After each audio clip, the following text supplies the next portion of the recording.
Alright, guys, what is up? Welcome to Comic Hour, a growing community, and we just keep on growing, baby.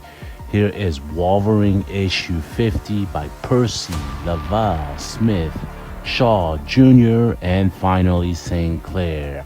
Now, do me a quick favor, sub and like.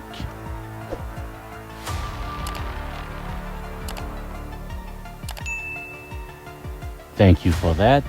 Now, if you need to catch up, click on the link above and then come back here to watch this final video of Sabretooth War. This is it, guys.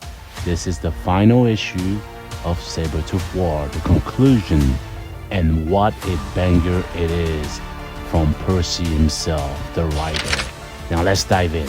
We start at Krakow, where we left off in the last issue, if you remember, where Wolverine is fighting the final boss, Bad Seed, the son of Grayson Creed, aka Sabretooth. Wolverine here is trying to talk some sense out of Bad Seed, telling him that he doesn't have to be like his father, that he can change. In response, Bad Seed asks Wolverine if he was a good father to his kids. "You're right, but as long as you are alive, you can change," says Wolverine. Bad Seed just wants to destroy things as he uses his power to reconstruct the Stark Sentinels. The Exile, who Wolverine have asked not to interfere in the last issue, are conflicted now, because now they want to help destroy these Sentinels. As you know, X-Force is also there to back up Wolverine, who have asked multiple times that he didn't need help as he attacks Bad Seed with his new armor and Maramusa sword, a sword in which if you get hit by, your healing factor goes out the window. That means that, if anybody that has healing power, if they get slashed by that sword, they cannot heal again. That's how magical this sword is. And bang, Sabretooth pops out of the ocean and pierces right through his son and kills him in one hit. Yes, one hit. Can you believe that? Marvel hyped Bad Seed up in the previous 2 issues just to see him killed. This is kind of ridiculous. You had us fool, Marvel, thinking that Bad Seed was the real problem. As you may recall, in the last issue, Bad Seed took out several Stark Sentinel on his own, some big-ass robots. And now he's dead after just one shot? Are you kidding me, Marvel? Come on. And I like this bad guy. I thought he was the real deal. He was strong, he was powerful, he looked like a bad guy.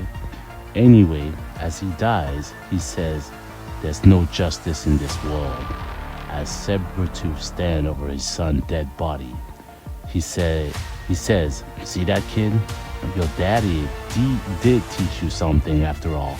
As Wolverine jumps into action trying to cut Sabretooth, "That was your son. Can't you care about anyone?" Sabretooth tells Wolverine that he has no powers.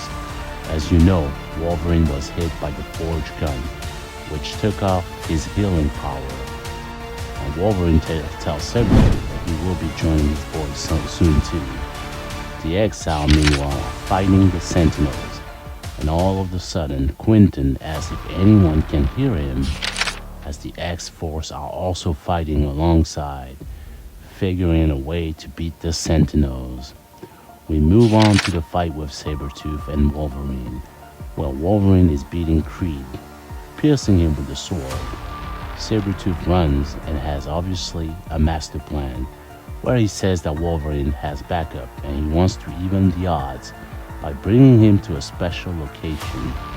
"Now I've got you all to myself," says Creed, as Wolverine slashes Creed with the sword, kicking him into a tunnel. "Almost there," says Creed, where we find out that the special location is here at the Quiet Council, where the X-Men upper echelon met to discuss politics. As Creed speaks about it, "This is where I got dragged into the pit." As you may remember, Creed was kept prisoner here for a while, when he was banished by the quiet council of the X-Men.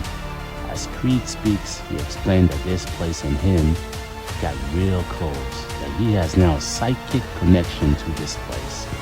I don't like this, says a shocked Wolverine, as the three branches underground hooks and wrap around Wolverine. This seems to be controlled by Creed himself, and poof, they both get sucked in below ground. We quickly switch to X-Force, and it seems like they have everything under control, defeating these Sentinels. As we now see Wolverine underground and being unharmed, where the tree branches took off his full armor.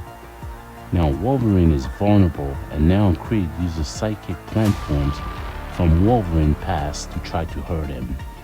Wolverine ends up fighting his dead son made out of branches. "We are pain," explains Creed. "The world is worse off because of us," says Creed.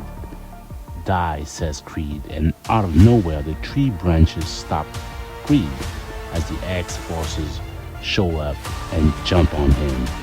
He's totally outnumbered now. X-Force is out for blood, and they're ready to kill him. Creed stands no chance alone. Wolverine, as a true hero, says this war is between the two of us. He doesn't need or want X-Force help, or even the Exile. Wolverine really is the best there is at what he does. A true FN hero. X-23 asks how Wolverine is still standing. "The armor wasn't just meant to protect me. It was meant to reactivate my mutant gene to bring my power back," says Wolverine. Now fully charged and back up, Wolverine is going one-on-one with Sabretooth without the help of anyone. The battle gets bloody, everyone slashing at each other like there's no tomorrow. One of the most violent scenes I've ever seen. Slash, slash, and slash. And then Creed says, "You just want me to end. Do you even exist without me? Who are you without me?" Slash, slash. Wolverine cuts off both of Creed's hands. "This is for my effing son, for my effing friends, and for my effing Kokwa." Wolverine unleashed the pain, and that's years of it. And also anger. As we see the best there is at what he does, stand over Creed's dead body, cut into several pieces. Creed is dead. Yes, he's dead. And the Sabretooth War finally comes to an end. Wolverine got his revenge. Bloody and all, behind the X-Force and the Exile, they are all looking on. What a scene, what an image. Later on, the Sunset Cliff, Phoebe is there with Quentin. "It's okay, it's time, there will be other lives," then says Quentin as she clicks a button and Quentin dies. Time to say goodbye as the Exile went off on their own to explore new horizon. As Wolverine stands alone near the beach, he reflects, saying that when he's at the bar, that feeling of joy only lasts a few. He used to think that happiness was impossible. Kokwa taught him the reverse. That Kokwa brought him and his friends all together, and that will always be one of the happiest times of his life. Wow, what an issue, what an ending. Sabretooth War has finally ended. Did it feel rushed a bit? Yeah, a bit. But let's not forget that this was a 10-issue comic book event. So 10 issues long. It was very well written by Percy. He really reflected the thoughtfulness, inside emotion of Wolverine. Really made me and the reader feel whatever Wolverine was thinking in his head during this awesome run. To Mr. Percy, I say thank you for such a great run. Oh, and if you think Sabretooth is done for, trust me, Marvel will bring that beast back. There's no way he's done for. Without him, there's no Wolverine. Now, click the sub and like. Thank you for watching this video, and I will see you all on the next video. Peace out.